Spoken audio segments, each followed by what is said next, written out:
Welcome to my channel. Please be sure to click the like button and subscribe so you can see more of my videos in the future. Thank you.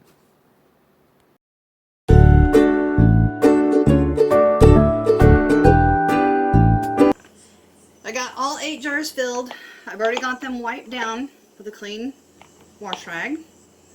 And I had 3 chicken breasts left, so I wrapped those in plastic wrap, and those are going to go right into the freezer. And I've still got one more package left. We're going to grill some chicken tonight, and I will freeze the rest. But I'm not going to open that until it's closer to dinner time. It's just, I don't want to fool with the mess right now because I just got everything all clean and sanitized.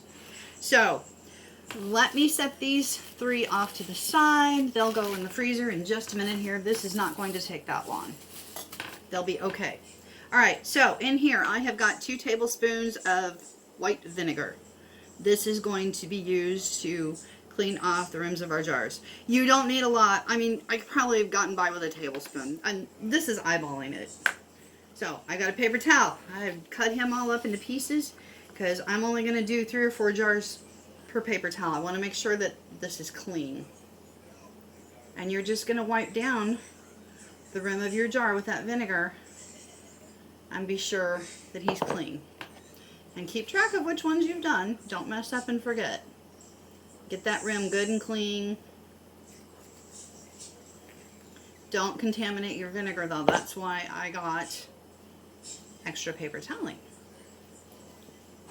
If you don't contaminate your vinegar, then you can put it back in your jug. If you're one of those kind of people like me that I pinch pennies and I shop sales and so on and so forth, and I save everywhere I can.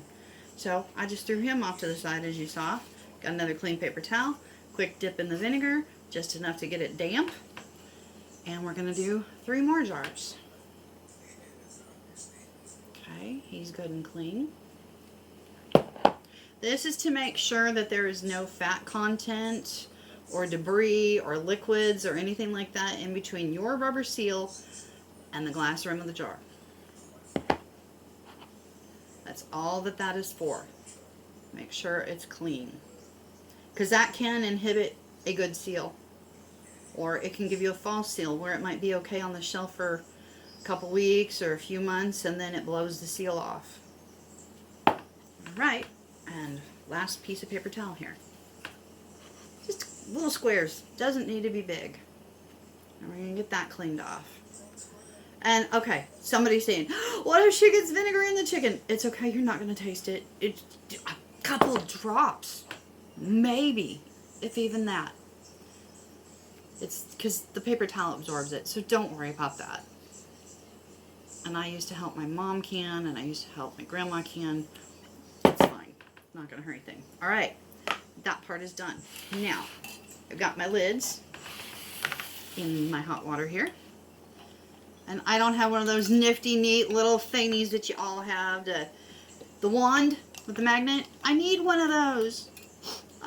Okay, so, another problem. I ran out of space on my phone. Okay, got everything moved to the SD card. We're good to go. Here we go again. This time at least it told me. Last time I didn't hear it beep. So, yeah, that happened. We're getting the lids on the jars. And I just go ahead and put them all on here. Oh, that water's still hot. That's why I use the plastic spoon, but I need a little magnetic wand. Okay, I'm going to set that off to the side. Got the lids all on. Now come the rings. Handy dandy rings. Okay, we're going to put this on this jar. Can you see this? Okay. Finger tight. That means you don't sit here and crank it down. Don't do that. Please don't do that. You will have problems and possibly blow up a jar. Seriously.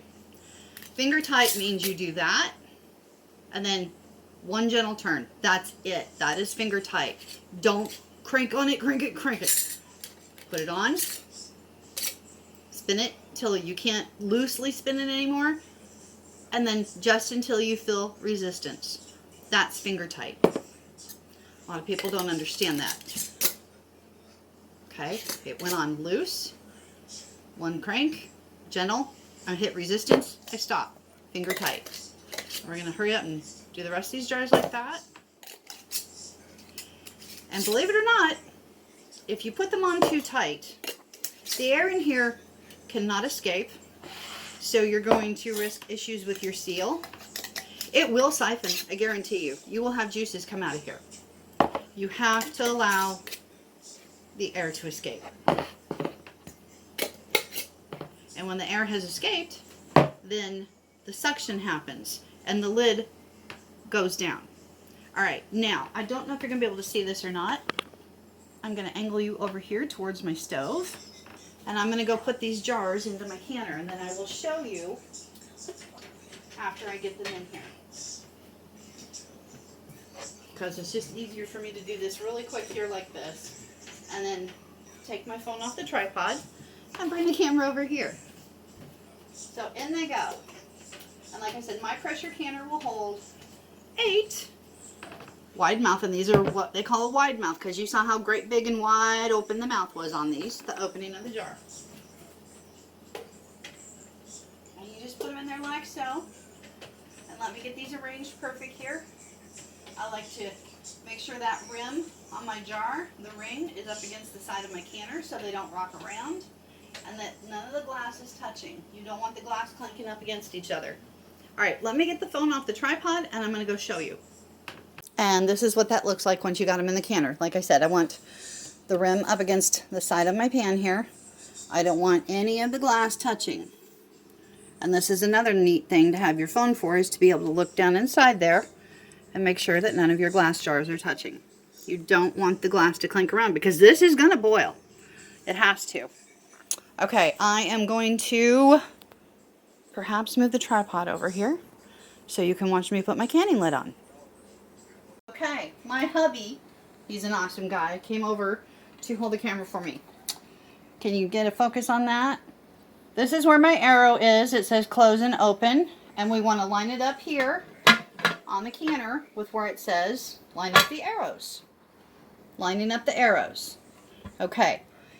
Now, you don't want to over crank this. You just want to turn it until it clicks into place. I have a Presto 16 quart canner. Now, this will be our weight, but we don't want him right now. Now, on the stove, like I told you, we're doing a cold canner, cold water, cold jars, cold product. Started on medium heat.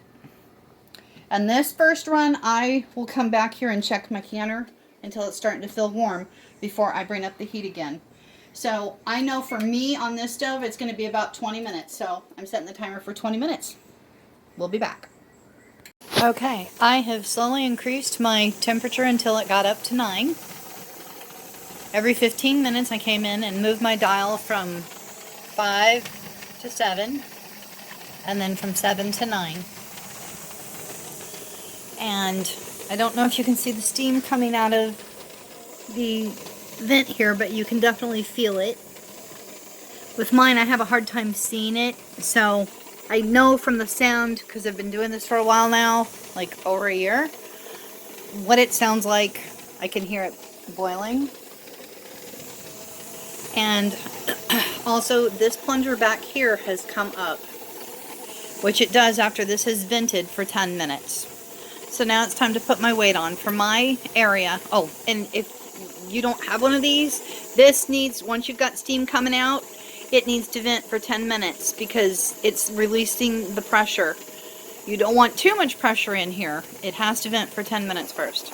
And now it's starting to spit. It wants the it wants the weight on. So here we go. Just like that. I'll do it again really quick to show you. Don't ever do that, but I know what I'm doing here. Okay, once you put this on, don't take it off. But I'm doing this so you can see it. Okay, just like that.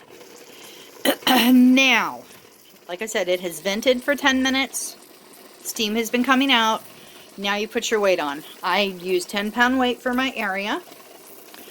So we're going to process this for 75 minutes at 10 pounds pressure. But you don't start your time on this, and I had that set for something else. I'm going to shut that off. Okay, you don't start your timer until this little guy is rocking steadily. And I know with this stove, once it does start rocking, I'm going to have to come and decrease my temperature. Otherwise, this thing's going to go crazy and it's too hot. So you will need to learn how to play with your stove, what temperature, how long. I'll come back when this guy's rocking to show you what I'm talking about.